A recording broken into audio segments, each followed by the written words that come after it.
Hello, আসসালামু আলাইকুম। কেমন আছেন সবাই? আশা করি ভালো আছেন। আজকে আপনাদের জন্য একটা মজাদার রেসিপি নিয়ে আসছি। নারিকেল চিংড়ি বাটা দিয়ে পুর ভরা পটল ভাজি। চলেন তবে শুরু করা যাক। আমি প্রথমে এভাবে চাকু দিয়ে হালকাভাবে আঁচড়িয়ে আঁচড়িয়ে পটলটাকে ছিলে নেব। তারপরে এভাবে দুই সাইড কেটে মাঝখান থেকে ফালি করে নেব। ফালি করে মাঝখানের অংশটা এভাবে চামচ দিয়ে ভালোভাবে উঠিয়ে নেব। এই যে দেখেন, এভাবে ভালো করে পরিষ্কার করে নেবেন যেন একটাও বিচি না থাকে। এই যে এভাবে করে আমি সবগুলো এভাবে মাঝখান থেকে উঠিয়ে নিয়েছি। তারপর ভালোভাবে ধুয়ে এখন আমি একটু সামান্য লবণ দিয়ে মাখিয়ে নেব। এখন আমি এটার জন্য পুর তৈরি করে নিচ্ছি।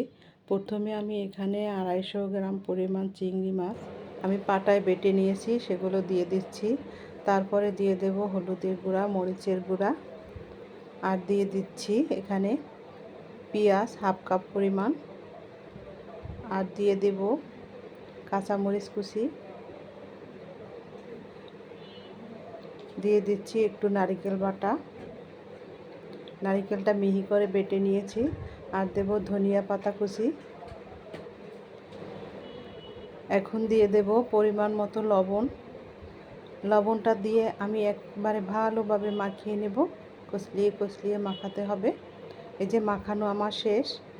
এখন আমি পটলের ভিতরে পুরটা ভালোভাবে দিয়ে নেব।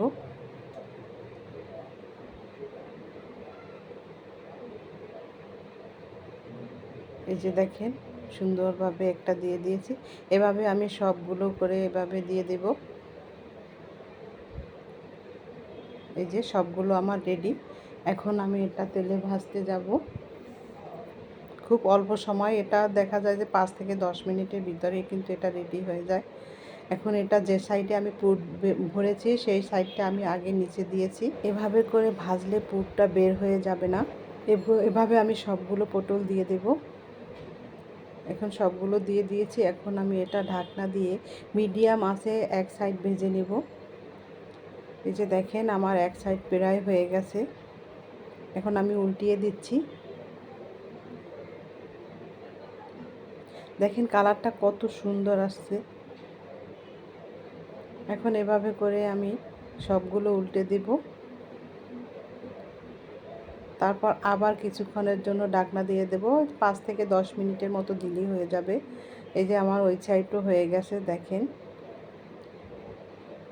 এভাবে উল্টিয়ে উল্টিয়ে পাল্টিয়ে আমি ভালোভাবে 5 থেকে 10 মিনিটের মতো ভেজে নেব। আমি আরও একবার উল্টিয়ে দিচ্ছি। এই যে আমার প্রায় হয়ে গেছে। এখন আমি এই যে উঠিয়ে ফেলছি। দেখেন কালারটা কত সুন্দর আসছে। আজকের রেসিপিটা যদি আপনাদের কাছে ভালো লেগে থাকে অবশ্যই কমেন্টস করে জানাবেন, আর পারলে একটু শেয়ার করে দিবেন। আজকের মতো বিদায় নিচ্ছি। আবারও দেখা হবে নতুন একটা রেসিপিতে। আল্লাহ হাফেজ।